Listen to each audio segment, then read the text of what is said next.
Fantasy Footballers DFS Podcast with your hosts, Kyle Borganoni and Matthew Betz.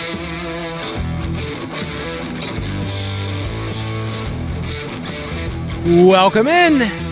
It's October 25th here on the Fantasy Footballers DFS Podcast. I'm your host, Kyle Borganoni, and I am joined, as always, by Matthew, the dude can't miss Betz. Don't let the kid get hot, as they say. Yeah, well, I mean, this is just unreal, Kyle. 7 out of 7 weeks, midway through the season. It's going to happen. I know it's going to happen. Is it week 8? Is it week 9? I mean, it is going to come crashing down very soon, but I'm just riding the lightning while it's here, man. And I need to tip my cap to you. Your Phillies somehow are in the World Series. What do you mean somehow? Never a doubt. 87 wins is all you need in the regular season, right? I mean, that's what basically the Braves did last year. In June, they were like bottom 10 odds to win the World Series. And then I was looking at your Eagles. I know it's a great time to be a Philly sports fan. On their schedule, you can really walk through it. And obviously, they're undefeated, so you can make a case for every single week they're going to be favored. But, I mean, what's your prediction on the record end of year? I mean, I know you're not going to say 17-0. You're a realist, right? But yeah, I mean, of course. What do you think? Like 14, 15 wins? They'll stumble. It happens to every team. Yeah, maybe 3 losses, 4 losses.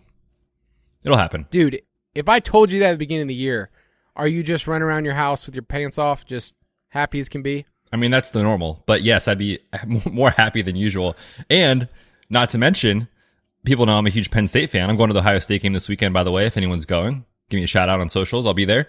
Penn State, 13th in the country. I mean, good things are happening. I don't understand why or how, but it's all happening at once, and it's awesome. You guys are going to get slaughtered. Oh, God. Have you seen the spread? No, I haven't. What is it? Last time I looked, it was like 3 touchdowns.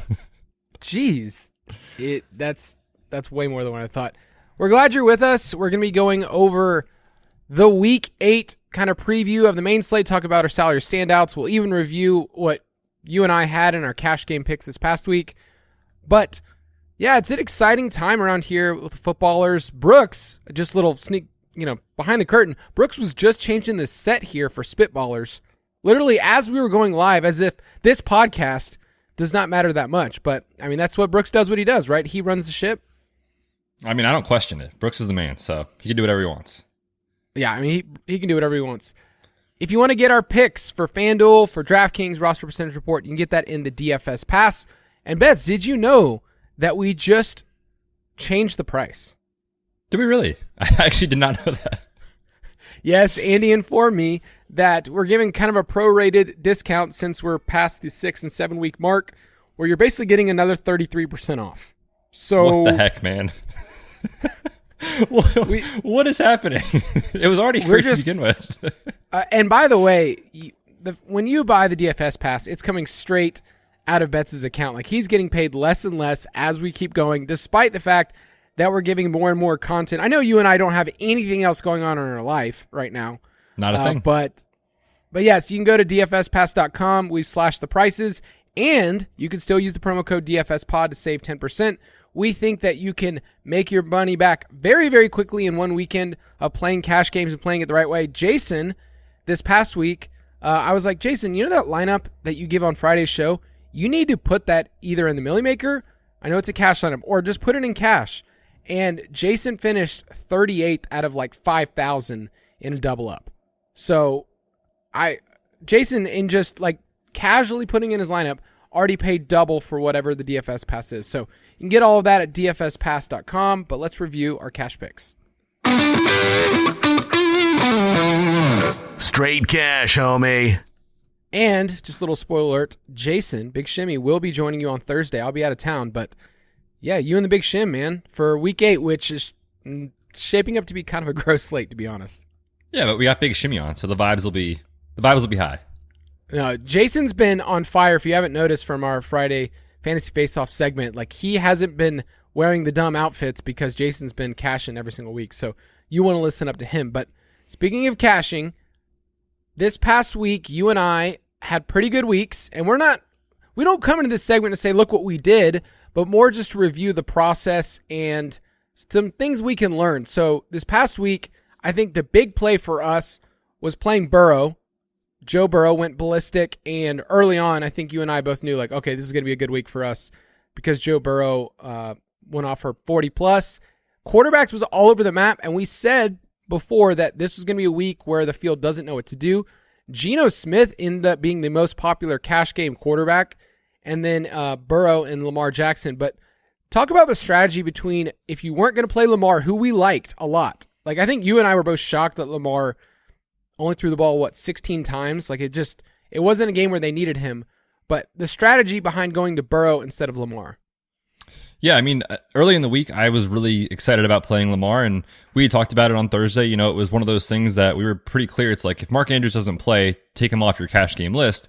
Well, Mark Andrews played. Was the knee issue more serious than maybe we were kind of led to believe, or, you know, what we have been told based off the practice reports and all those sort of things with the beat reporters? Maybe. You know, you also had Rashad Bateman coming off a foot injury, so maybe that was kind of a factor to consider more than what we may have done already. If you're thinking about little tiebreakers, I mean, that's where the edge in cash comes, because it's always so close between 2 guys or 3 guys in every position. You know, it's not like you have like 12 guys you're picking from like 2 or 3. And so if you consider those little edges, you know, that's really where it comes down to. So for me, why I did not play Lamar, I played him in tournaments. It was obviously a train wreck. I did not play him in cash was because of the Keenan Allen Chargers situation. And, you know, it wasn't just Keenan who was looking honestly doubtful. He said on Friday, what would it take for me to be active on Sunday, to a reporter? His answer was God. So I was like, okay, amen. I don't think he plays. I mean, amen. I don't think he plays. Turns out he did.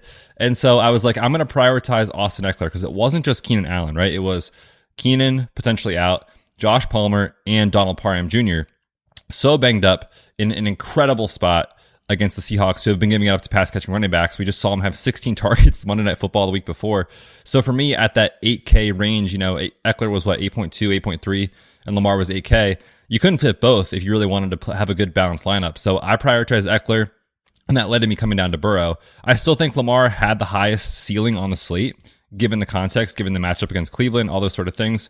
But for me, that's why I landed on Burrow, and clearly it worked out. Thank goodness the Falcons on defense they're taking the week off most weeks on defense. You can't fit everyone in your lineup, right? No. Like we can't fit every single high price player. And so it comes down to, if you want a 3 running back build, and, you know, Josh Jacobs and Kenneth Walker were in our lineup on Tuesday. Like, there was no chance that we were going to move off them. And we knew we want to go to 3 running back build. So Eckler kind of got prioritized. In our best plays, we had him as like a top 3 running back, and it was just worth it. My question is, who are the people that were not playing Josh Jacobs? He was 80% in my double up. What were those other 20% people doing? God bless them. I don't know. It's always befuddling to me that I look at people in head-to-heads and I go, this is what they're running out there. And Betson always makes this joke, like, there's still an edge to be had in cash, because there are people that are just throwing together lineups where they're flexing 2 tight ends, or they're not playing Josh Jacobs, where it's just like, okay, well, if you're reading anything on the internet this week, any DFS content, you're going to see that Josh Jacobs is the chalk, and you just play him no matter what. So I think that's my main thoughts. Can I give you the play of the week that just made me just jaw drop to the floor? Go for it. It's a running back. Can you guess who it might have been? Somebody played a running back in cash that just, you're saying that just never in a million years would you ever do this. Oh, man. I'm going to say they played like Caleb Huntley. Worse, Dontrell Hilliard was in a head-to-head against me. I mean, there is still an edge in cash. Just play the best plays. People will make mistakes. Yes, we give all those picks in the DFS Pass. We also give on Saturdays, we write our best plays article, which kind of we get to rank. Here's the players, and just know you cannot fit every single person in there. Like, I wanted to play Jamar Chase this week, but based on pricing and based on target share, like T. Higgins turned out fine. It was really scary, right, for the first 2 quarters. Like, where is T. Higgins? And obviously paying up for Chase looks better, but to have a build and to have a balanced build, which is what you and I went for, and we punted tight end this past week, it came down to saying I can't play Lamar and I can't play Andrews if I want to play these other plays. So keep that in mind. And then my last little tip for people is add up your running back touches. If you are doing a 3 running back build, just project, look at their opportunities, but project their touches. For Josh Jacobs, I think you and I could comfortably say he was going to get 22 touches. I think when we looked at Kenneth Walker, 18 to 20 touches. And then when you look at Austin Eckler, you have to weigh him differently because I think 9+ catches was on the radar of just this is his floor. And what did he end with, 12? Like 12 receptions? Yeah, it was definitely double digits. Yeah, he was 9 for 31 on the ground, but when you add up his pass catching work, that's to me what is the differentiator between looking at 3 running backs or, going elsewhere and, playing Lamar. To me, it was like Eckler's the clear better play because of the pass catching work. So keep all that in mind. We also give our roster percentage report, which is, once again, it's for tournaments and not for cash, but we think it could still give you a good little gauge for cash. But let's move on to week 8. State of the main slate. Each week, we will be referring to the DraftKings Sportsbook line. It's where Betz and I play. You can go to sportsbook.draftkings.com. Let's check in with a little wager. And you put one here that I forgot I made, but I guess I lit my money on fire. Yeah, normally we come in and give one that's trending in the right direction. I wanted to just, take a step back and realize there's a lot of stuff we get wrong. And one of them this year for us, if you remember in the offseason and in best ball and in every format, we were like, man, this Broncos offense is going to be so good. Nathaniel Hackett, more aggressive, Russell Wilson. It is so wild what changes in the NFL. Not even that far into the season, 6 weeks, honestly 3 weeks in, we knew this. Cortland Sutton to lead the league in touchdown receptions. There is zero chance that is going to cash this time. It was plus 6,000 when I bet it on, I think it was FanDuel. So yes, FanDuel Sportsbook, you can enjoy that nice donation. That is long gone. Yeah, and those are fun long shot bets that you're not counting on, but it does feel painful to think of what you and I invested in Russell Wilson. What I think the majority of people, no one was saying that Russell Wilson was going to bomb out. Maybe you wouldn't have said he was going to be elite, but nobody thought it would be this bad. We talked about it at lunch today because they've only hit their team implied total once, right, on the season, just once. Yep. We were like, how many points per game do they average? And so we kind of went around the table at lunch and everyone just kind of threw out a number. And we all kind of said, at the end of the day, it feels like they're averaging about 9 points per game. And they're stuck on 9, which is very impressive.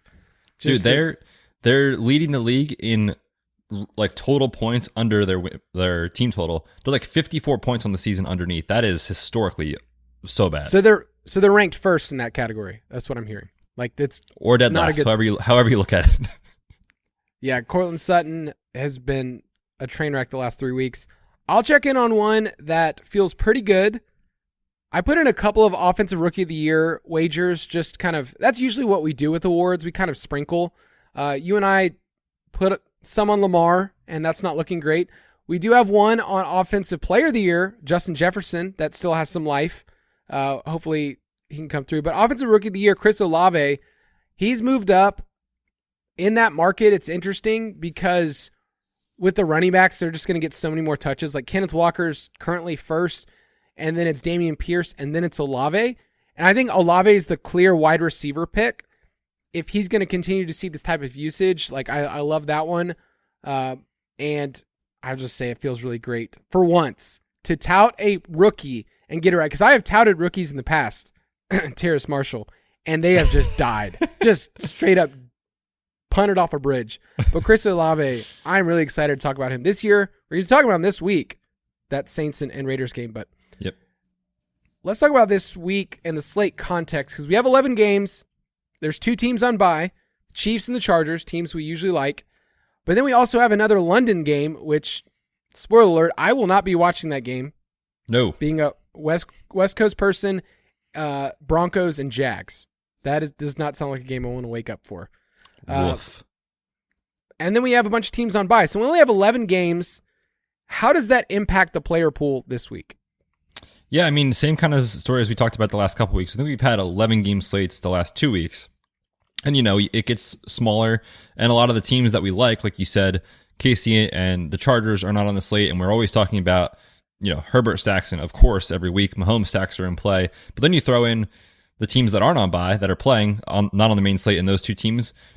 You also throw in Josh Allen, who we've been plugging and playing in cash every single week. He's available to us. The Bengals are number 2 in pass rate over expectation over the last 2 weeks. They've been incredible. They're not on the main slate.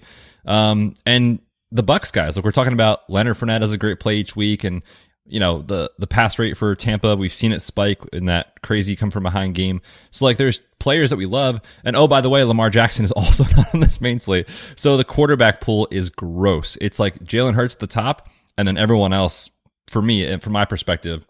So again, it's similar to last week where you have kind of one guy that I think is capable of separating from the field. And then below that, it's pretty weak. So I think it's a relatively similar context to what we just saw this past week. Yeah, quarterback, when we get to that in salary standouts, I pray for everyone. It's actually hard to pay up for Hurts. When you're constructing your roster, they priced him up appropriately. So good luck at quarterback. We also have Andrews and Kelsey off the slate. So tight end is gross as well.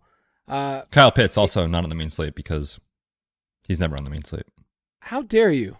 I just traded for him in Dynasty. Oh, you did go through with that trade? I did. Okay. I did. Okay, how do you feel, though? Dead inside.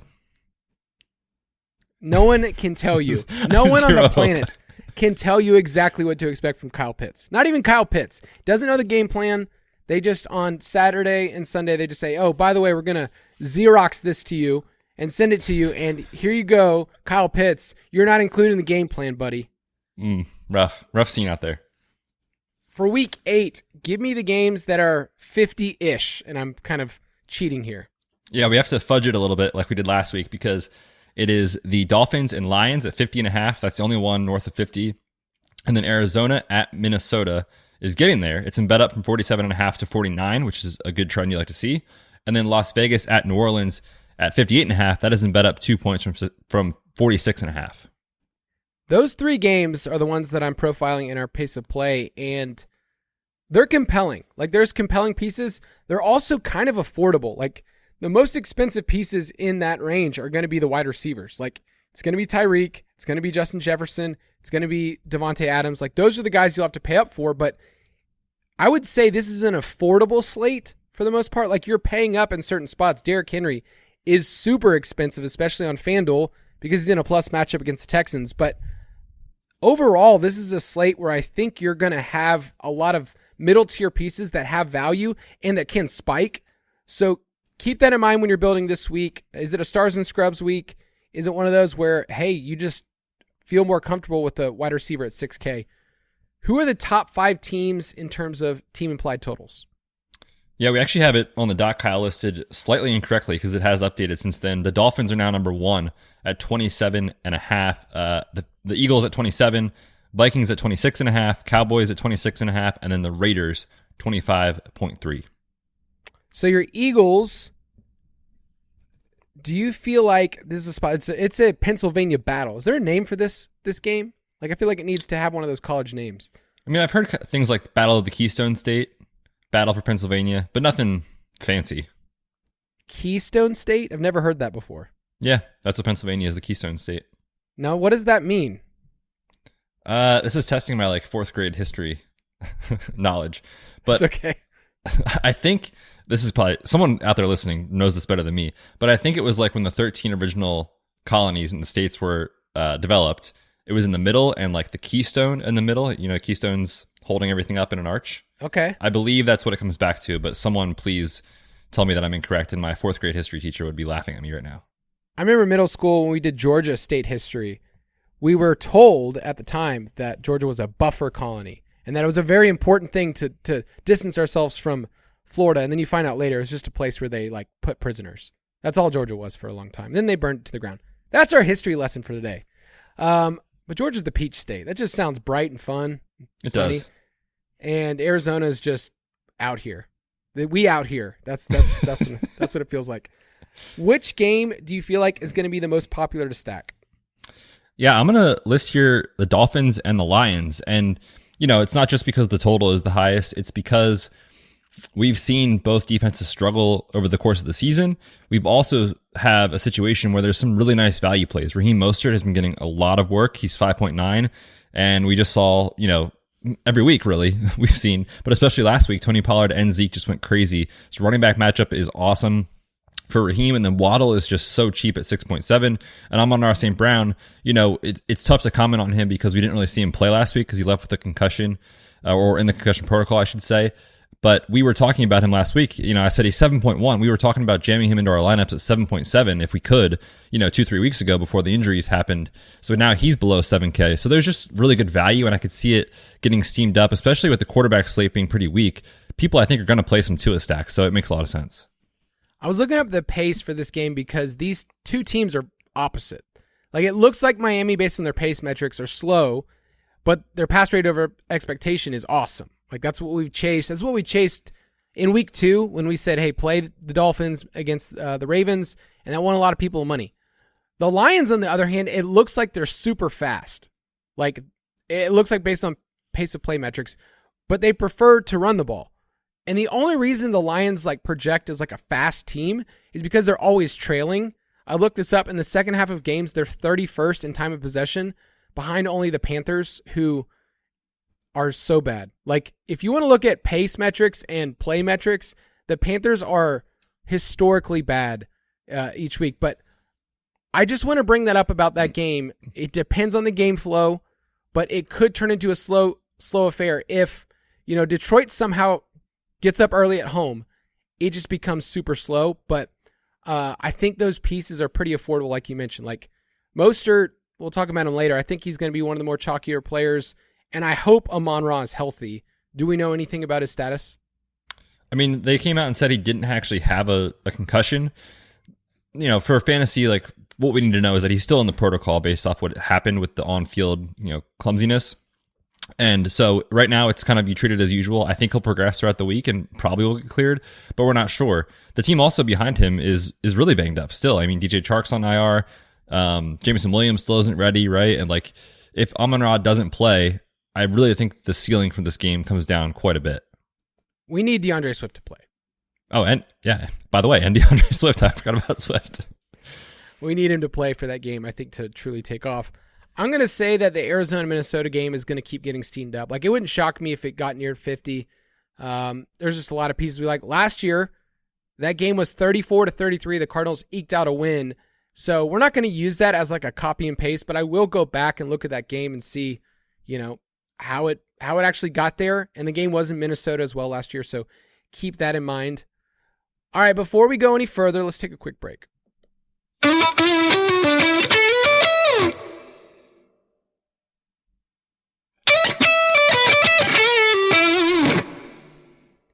Moving right along, let's talk about the sneakiest game. Last week, we highlighted Houston and Las Vegas, which was pretty nice. It was a pretty nice game, but, Josh Jacobs was the one you wanted.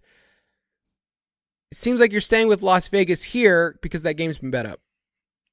Yeah, it's really not that sneaky, but it's just, I think you look at the slate, there's, again, a couple games that I have zero interest in going to from a game stack. So if you're just thinking about what games can get there, this is one of them. I mean, the last few weeks, these two teams have been consistently hitting the over. Last 4 games for the Raiders have gone over the Vegas total. Same thing for the Saints. The last 4 have gone over. Both defenses are bottom 11 in DVOA on the season. So you have 2 offenses that are playing well, averaging both teams north of 25 points per game over the last 4. And then both defenses are struggling. So it makes sense on paper. You could really see it getting there, especially because there's really strong plays on both sides. I love the fact that Devontae Adams came down a little bit in price. Chris Olave looks super interesting. If you wanted to do a little mini stack there, that is a massive ceiling in my opinion. So it's 2 good offenses that are rolling right now. Of course, quarterback play matters a lot. We'll have to see what happens with Andy Dalton versus Jameis Winston. But on paper, both teams are hitting the over consistently. And again, we saw that trend already. Early in the week, bettors are putting their money on this game to go over. So I definitely want to use that as a selling point to say hey, this one could definitely get there. What's interesting, would you feel different if you knew Jameis was playing, and would you say the ceiling is overall for the game environment just better? I think it is, just because, Andy Dalton, we really saw struggle last week with those just egregious interceptions. And, Jameis, he can make mistakes too, don't get me wrong, but historically he has been a guy that is willing to push it downfield. Andy Dalton, we kind of know what he is at this point. So that's a factor. You could also see maybe Jarvis Landry back, maybe Michael Thomas back. So there's, I think, room for this one to get even better, basically. I'm excited to tell my great-grandchildren that Alvin Kamara used to score touchdowns. That was like what he used to do. I'm betting him to score this week, dude. It's gonna. You just bet it until it happens. It's frustrating because it's there. Like, it's there. But there's always a case with Taysom and Jawan Johnson and Trey. They're a weird offense to project, except for Chris Olave. Which game do you want to be underweight on? This one to me is really all about injuries. And the storyline for the Seahawks is DK Metcalf. I know right now it's a little bit up in the air as far as the specifics of his patellar tendon injury, but basically I don't think he plays this week, and that would be a massive hit to this offense. You talk about replacing him with a guy like Marquise Goodwin. Like, is he fast? Sure. Is he talented enough to be a replacement for Metcalf? I don't think so. So you bring the ceiling down for Geno, and then on the Giants side, at some point it is not going to happen for the Giants. The injuries are just almost too much to overcome at this point. I don't know how they keep getting it done. Regression is going to hit at some point. Evan Neal, Daniel Bellinger, Kadarius Toney, Kenny Golladay, the list goes on and on and on. I feel like at some point the shoe's going to drop for New York. I'm going to say, yeah, I feel pretty confident that I don't want any piece in the Patriots and Jets game. Like, I don't want to get cute there. Last week we said we didn't want to play the Jets at all. We didn't really want to play them or the Broncos. So I'm just going to go right back there. Zach Wilson's splits when he's pressured are just egregious. Just like you have a JV quarterback when he is blitzed. So I trust Bill Belichick to get things done. It looked gross on Monday night for them, but I don't want anything to do with that. Do you feel the same? Yeah, I mean, Breece Hall was awesome. Obviously, he's done for the year. But outside of that, you really can't have any confidence. Which team are you most confident hitting their over? And I want to give us a shout out. Last week, we talked about the Bengals as a team that we wanted to buy in on, and they destroyed my Falcons. Yeah, I'm going to go with New Orleans. They've gone over their team total in 4 straight. And in the other side of the game, their opponent, Las Vegas, has allowed their opponent to go over in every game going back to week 2. So give me the over on New Orleans. I like the Cardinals in this spot. Their team implied totals at 22.5. The game total's risen. They're a better road team. I need to know the status of James Conner to feel even more confident. Do we know about his status? No, they haven't really had any updates yet as far as his rib issue is concerned. He sounded like he was dealing with a 2-week injury, but we'll know more as the week goes on. That line was at -4 last time I saw it. If you have an updated line, let me know, because I wouldn't mind taking the Cardinals +4. I will look and see what it is. All right, which team are you most confident hits the under? Last week, you and I were 2 for 2.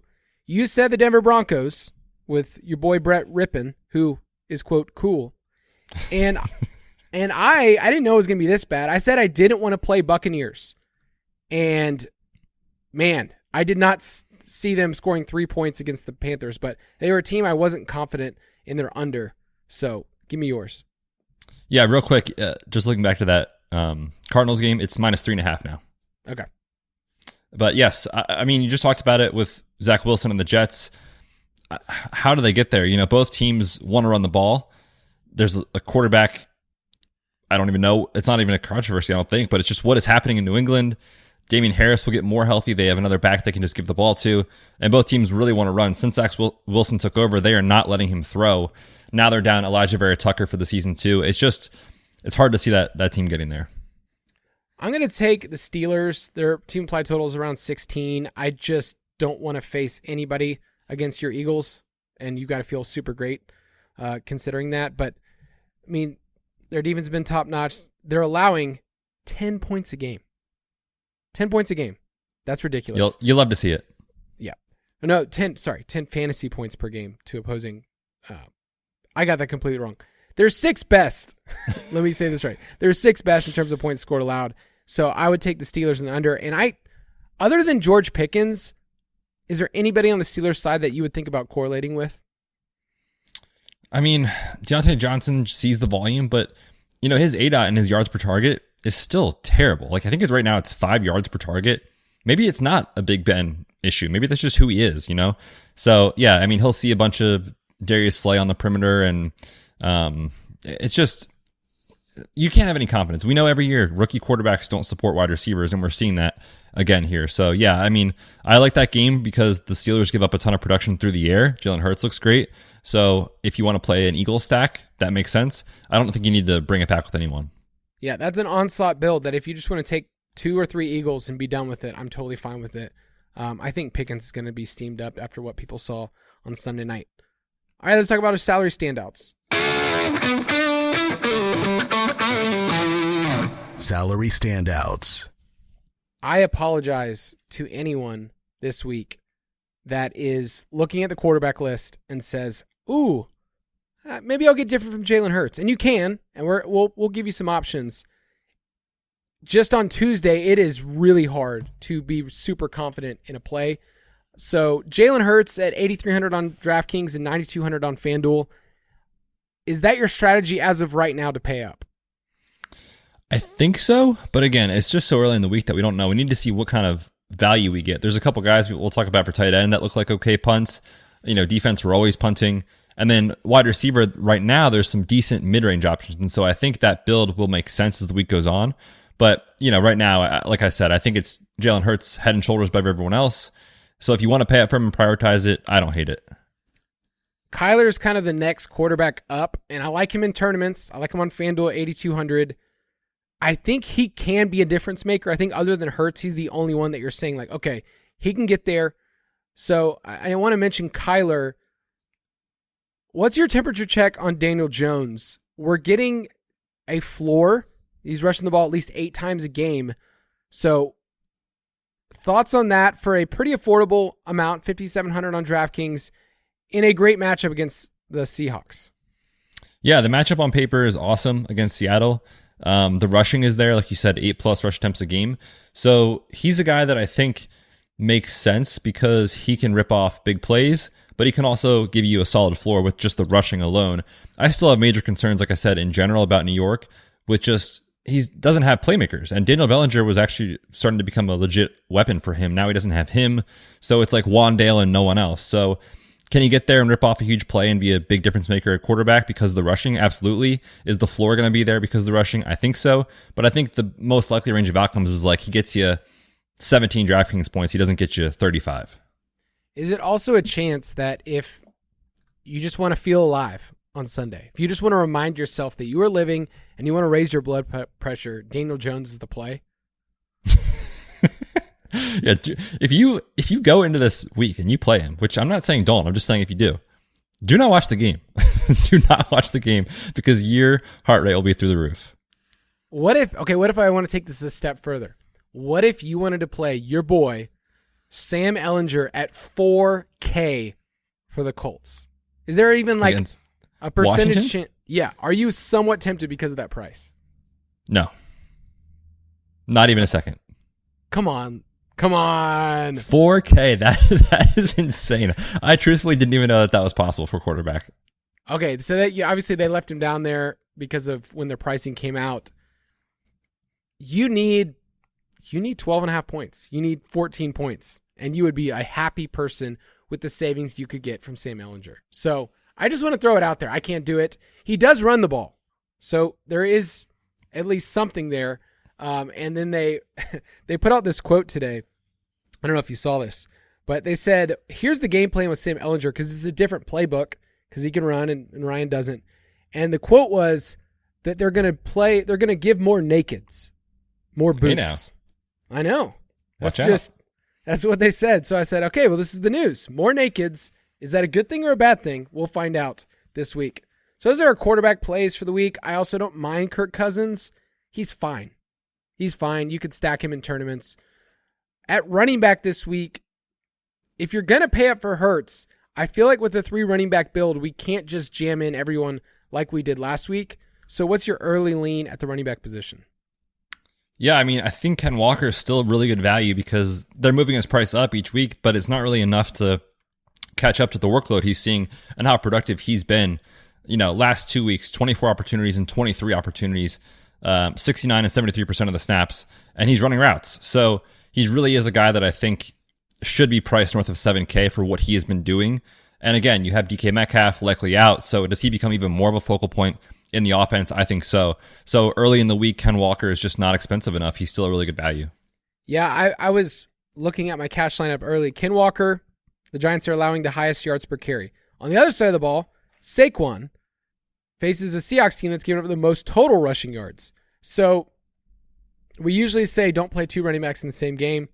Last week we did because we had Eckler, but Eckler was kind of a pass-catching fiend, so it didn't really matter. So those two running backs project super well, and Daniel Jones in that same game. So I think I will have for sure Ken Walker, and then I want to put one of those Giants, I think. Daniel Jones, Saquon Barkley, they both project really well. We finally get Josh Jacobs priced up, 7,500, but he's been a top 5 running back each of the last 3 games, 144-2, 154-1, and 143-3. I mean, are you going to stay in the Flames? I mean, his workload has just been incredible. And if you look at their pass rate over expectation, no, it is Josh Jacobs' season. It is going down and down and down each week because of how good he's been. And so they're feeding him the rock. So yeah, if you want to go there, I mean, it makes a lot of sense. It's just, I don't want to chase backs that keep going up and up in price. And at 7,500, you're getting close to Derrick Henry, who's in an absolutely incredible matchup against Houston. Just look at what Josh Jacobs just did. So, it's getting tougher to click the button on him when he gets that high. But if anyone just wants to stay in the Flames, I don't hate it. Yeah, I think so. They did the right thing of pricing him up, but he's now at the point where he's not just an automatic play every single week. I do like Devontae Adams a lot this week. New Orleans has given up the second highest yards per route run to out wide receivers. So I think that there's a lot to like in Devontae Adams this week, especially because the field has been playing Josh Jacobs and not thinking about it the last couple weeks. I think Raheem Mostert at 5,900 might be the most popular running back on the slate. Him and Ken Walker are probably going to go back and forth until we get some, value that opens up. But the price, the matchup, it's gold. Detroit's allowed the second most rushing touchdowns, and they rank 31st in schedule-adjusted fantasy points allowed to the running back position. So is Raheem Mostert currently in your cash lineup? I haven't built one yet, but if I was... How dare you? I know. Kyle, I've got a life, okay? I don't build lineups on Tuesday like you. 5.9, the name Raheem Mostert doesn't sound exciting, but like his last 4 game logs, 18, 21, 16, 21 opportunities. Chase Edmonds is doing like nothing right now, and the matchup, like you said, couldn't be better. So yeah, below 6K, he makes a lot of sense. On FanDuel, I'll give you a couple other names. So I mentioned Derrick Henry is $10,000.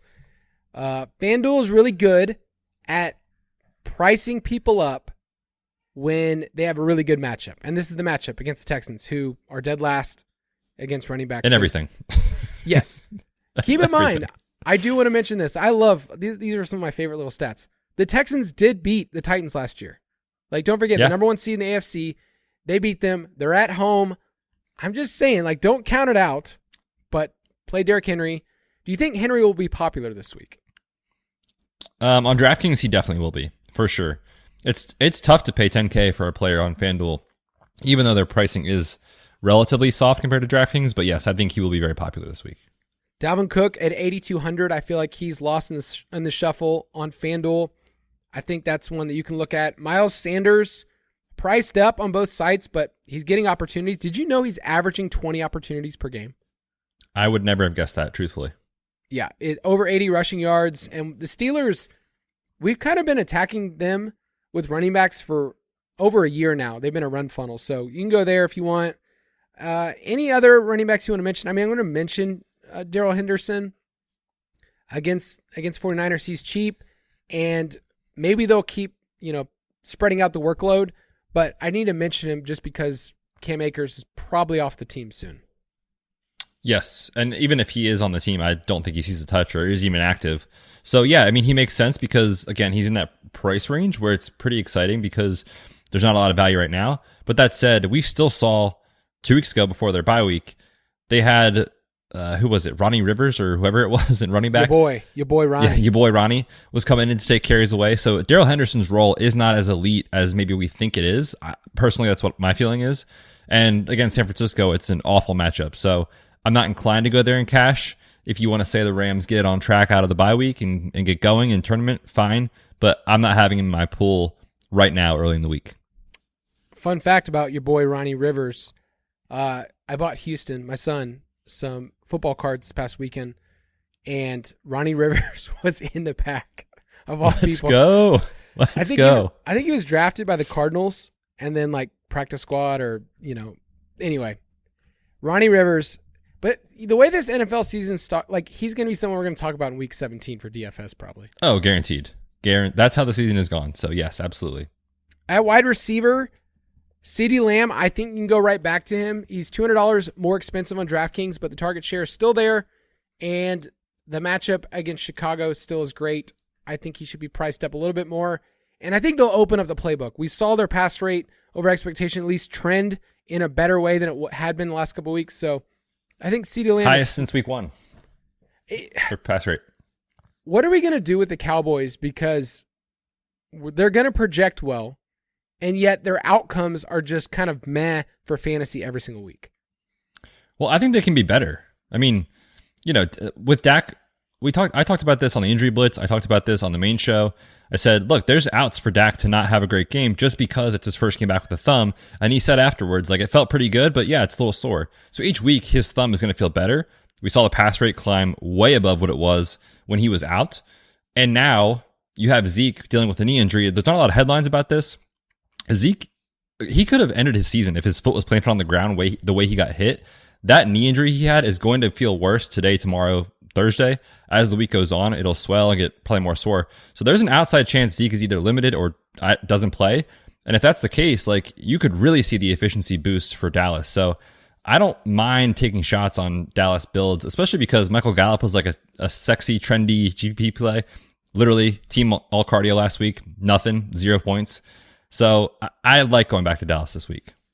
I wrote Dak up in the first look article as people aren't going to want to play him. They're going to they saw what they were last week and they go, okay, they played the Lions and that was mostly a mat game until he got a touchdown at the very end. So they're interesting in tournaments for sure. Chris Olave and a couple other wide receivers in the 6K range, I think, is who we liked the most at the beginning of the week. Chris Olave against the Raiders, who are giving it up to everybody through the air, and he's just killing it. Rest of season, and this is kind of a redraft, is Chris Olave a top 20 wide receiver?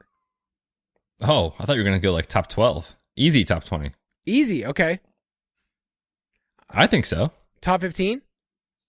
Yeah, that's probably where I put the line. Top 15. Wow. I remember having this conversation with you, and the hot take that we gave was that he would be the rookie wide receiver 1 and likely the wide receiver 1 on his own team. But top 15, I need to go back through the archives and get our entire team of just thousands of people to listen. But I feel like there was an episode where you and I talked about his ceiling. And you said top 15. Did I? Yes, I remember it vividly. It was right before the NFL draft. We talked about him as a prospect. And I think you had said if he goes to the right situation, he could be that. Well. Well. It only took 4 injuries for him to get here, but here we are. I'm so glad you said that, Betz, but I will go back and listen. I will get all the people we have to go and listen. Chris Olave, but 6K, he should be at least $600, $700 more, so I think he'll be a popular cash game play this week. I'll mention another name and I'll let you go, but can I talk you into some DJ Moore? I mean, did you read the GPP article this week, buddy? It was Steel Underpants time for everyone out there that read it. I wrote him up as a play because, it's play it before you see it. CMC was over 23% target share. Robbie Anderson has been terrible, but he was up at 14%. So there's literally no one, and I mean no one, and I mean no one in the wide receiver room, shout out to Terrace Marshall, to take volume away from DJ Moore. And now you get the Falcons. So I hate the game environment, but 5.3, he's still going to see a lot of volume. So I don't hate it at all. I'm looking back to the articles. I might have put him as a cash pick in FanDuel last week. Look at that. I don't know, but I just know that he projected well enough at a stupid price point. No, I didn't have the stones to say that. I definitely didn't. But it's the Falcons. They're gonna get destroyed by outside receivers. Can't really trust your boy PJ Walker, but at 5,300 and AJ Terrell too, hamstring injury, probably not gonna play. At 5,300 though, Like, I think DJ Moore projects fine for cash on a slate that we would say is, it's fine. Like, it's not going to be a slate to blow it out of the water. Give me your wide receivers that you like early in the week. Yeah, it's that game stack I kind of talked about. Amon-Ra, if he returns and is healthy, is, I think, a little underpriced for the role we've seen him have. And then same thing with Jalen Waddle. The price difference between him and Tyreek is massive. It's almost $2,000 on this slate. And granted, Tyreek is on pace to crush the league in receiving yards. It's like 2,000 yards. His pace is crazy. But we've seen plenty of productive games from Waddle. And at 6.7, he projects really well. I'll also go down to the 4.7 range. Wan'Dale is a great play this week. Daniel Bellinger is going to miss this game. Kadarius Toney is a myth. Kenny G still not playing. Like, he's going to get opportunity, and his target route run 2 weeks in a row, very, very strong. His snap rate went up massively compared to his debut 2 weeks ago. So Wan'Dale at 4.7 is a great, I think, early in the week value play. I'll give you a couple of FanDuel names. You may have forgotten, but Cooper Kupp is still good at football. He's coming off the bye, and he's cheaper than he has been. He's only 9,300 on FanDuel, which is, for Cooper Kupp world, pretty cheap. His last 3 games against San Francisco, 11 for 122, 7 for 118 in a score, and 14 for 122 earlier this year. Would you take that? I think that'd be fine. I'd be okay with it. Yeah, that's unreal. Yeah, Cooper Kupp is still good at the game. DeAndre Hopkins, 7,900. We're going to be stacking that game and talking about how to stack that game, but he's cheaper on FanDuel in terms of just overall salary as a relative value. And then going back to George Pickens, I don't know what they did to his price. It's one of those glitches where they have a primetime game, but he's only 5,500 on FanDuel. So there's something wrong with that after going 6 for 61 and 1. He's seen 6+ targets in 5 games in a row. So George Pickens is their one, in my opinion, and somebody I want to chase for fantasy. Let's go to tight end. We have no Kelsey. We have no Andrews. And it seems like Kittle's the only game-breaking tight end. Debo popped up on the injury report the last couple of days, so we got to monitor that. If Debo, let's just say Debo is out for the thought exercise, is Kittle like a priority play? We talked about him last week, right? We said the usage is trending up, his routes run, his playing time, all those sort of things. And he went out and had an awesome game. He's still decently cheap for the ceiling he has. So yeah, if there is no Debo, I think it makes a lot of sense to look at George Kittle this week. He's, I think, 5.7K on DraftKings. Yeah, he's affordable. Irv Smith, I think, will be a popular play in that game. Cardinals are 31st adjusted points given up to the tight end position. He's fine at 3,500. I wish he was cheaper, but, based on the tight end landscape, that's what you get. Can I talk you into some punt plays, though, Betz? Oh, I know I love a good tight end punt.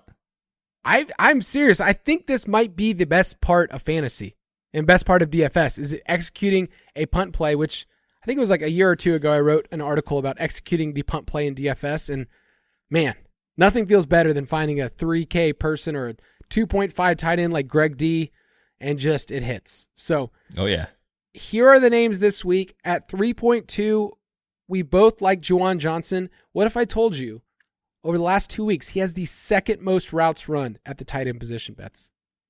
I believe it. He's been involved, especially if no Adam Troutman. He was, Thursday night game last week.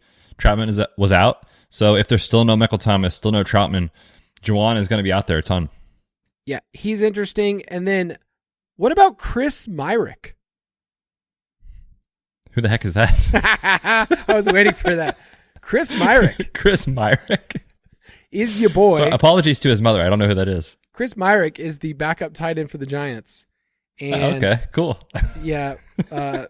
Sadly, Daniel Bellinger, our boy, had to have a gruesome eye injury that requires surgery, but Myrick is the backup who's been running routes. I realized after going through these 4 main positions, though, we talked about Daniel Jones, we talked about Saquon Barkley, we talked about Wan'Dale, and now your boy Chris Myrick. That's way too many Giants. I'm not going to be playing more than one in my lineup. And that's why I said I kind of want to be underweight in that game, because there's so much value that people I think are going to want to try to fit them in. So it's an easy, I think, fade in tournaments. They're probably going to project well from a value plays, but these guys, the floor is so low, and especially for a punt tight end, their floor is 0 points. That is definitely in the range of outcomes, especially a guy like this who I didn't even know existed and I didn't know he played in the league. So I guess you could go there. I don't think you need the savings necessarily on the slate, but if you want to go there, shoot your shot. Jason was asking me today if there's any punt tight ends this week, and I mentioned Chris Myrick, and he said, I have a firm rule. I don't play players who I don't know exist. Like, that's probably a very good rule to follow for DFS. I guess you could play Foster Moreau. Like, if Darren Waller's out, you can go back to him. 3.1. He projects fine. He's fine. I would prefer Juwan Johnson, though. Same. Dallas Goedert is a great middle option. He's always going to project super well. And then, can I talk you into some Kyle Pitts? No, you can't. Because last week, buddy, last week they went down 21-0 to Joe Burrow and the Bengals, and they still attempted 13 total passes in the game. If it wasn't going to happen last week, it is never going to happen for that offense. Not a chance I can play him. There are people that are way more enlightened than I that can explain this to me and explain this situation to me like I'm 5. Like help me understand what's going on. And I had a tweet that I retweeted from Sam Hoppin from 4 for 4 that it got me on a ton of different levels. One, it was a Falcons tweet. I'm already there. Second, it was a Moneyball tweet, which I love Moneyball. Great movie. Great movie. I'm just going to read it to you. Billy, these are the Atlanta Falcons. They have a generational talent at tight end. They drafted one of the best young wide receivers, and they are often in a negative game script. The only problem is they never pass the ball. It makes zero sense. Kyle Pitts is not even startable in season-long leagues, and tight end position is atrocious. Mark Andrews is dealing with an injury. Like, every year we think we got something in these guys, and it's just Travis Kelce and Mark Andrews. That's it. I hate it so much. So much. And I hate it because there's people in my mention and Sam's mention and other people's mention that basically are defending this and saying this is a winning way. And I hate it so much for fantasy, and I hate it as a Falcons fan because, you know, I bought my kid's Pitts jersey. I have a Pitts jersey. I'm excited for this to be the phase of my franchise. And he's also a great guy. Like, Pitts is so nice. Anyway, let's talk about defense. The Patriots are more expensive than what I would normally go to, but at $3,000 against Zach Wilson, I don't hate it. He's averaged over the last 3 weeks, Betz, 13 completions. That's called the Marcus Mariota. Yep, that is not good. And you mentioned, you know, there's a tweet out there, I think it's from one of the PFF guys, I can't remember who it was, that looked at his splits, like you said. His splits against pressure, I mean, you can't even put into words. It is so bad. Bill Belichick is going to know this. They just lost a starting lineman, Elijah Vera Tucker. I don't know what's going to happen with where they come in because the 3K-ish defenses generally get overlooked. If they are single digits in GPPs, absolutely the Patriots. Can I give? I have that stat in front of me. Let me give you. Please hit the people with it. I did. It's painful. I looked at it again, and I almost didn't want to bring it up because there's so much pain. Zach Wilson's completion percentage under pressure this year. Under pressure. It's so bad. It's 16%. Okay. His yards per attempt under pressure this year. 1.7 yards per attempt. 1.7. Anyway, yes, you can definitely attack with the Patriots. And I would say 3,000 is fine. Like, it's not too expensive. I think the Commanders are going to be the most popular play, though. Yeah, I think for good reason. 2.6 is a decent tag. And yeah, we talked about it. Sam Ellinger, we just don't know what we're going to get. He's never attempted a pass in the pros outside of the preseason, so it makes a lot of sense. And the offensive line is kind of a unit we were picking on anyway with Matt Ryan there. So yeah, Washington 2.6, that looks like the best cheap option this week. If you want to go on FanDuel, the options that are kind of interesting, like the Cardinals are priced down, the Commanders are priced down as well, so they'll be chalky. But man, if you just didn't care about price and you said, you know what, I want to get 12 points out of my defense, just play the Cowboys against Justin Fields. He looked great on Monday night, but how many sacks? I'm going to set the line at 5.5.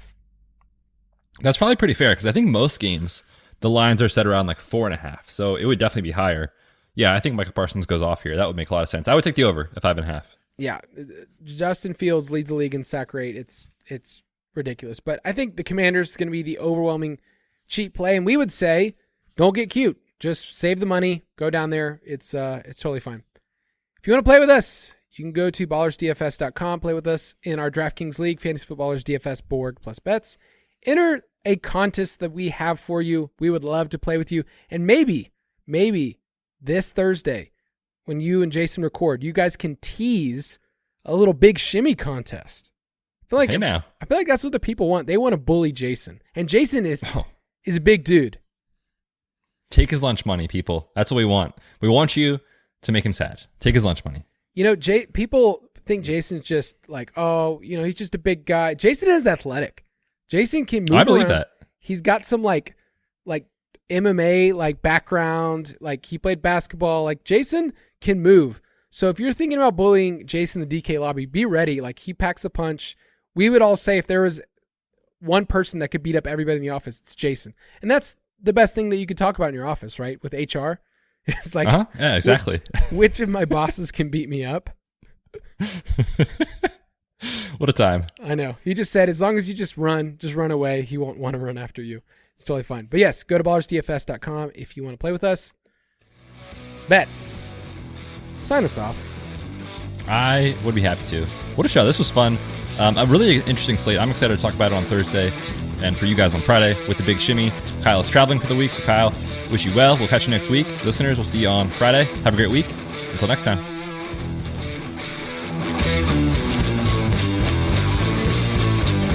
Thank you for listening to another edition of the Fantasy Footballers DFS Podcast. Don't forget to visit us on the web at www.thefantasyfootballers.com.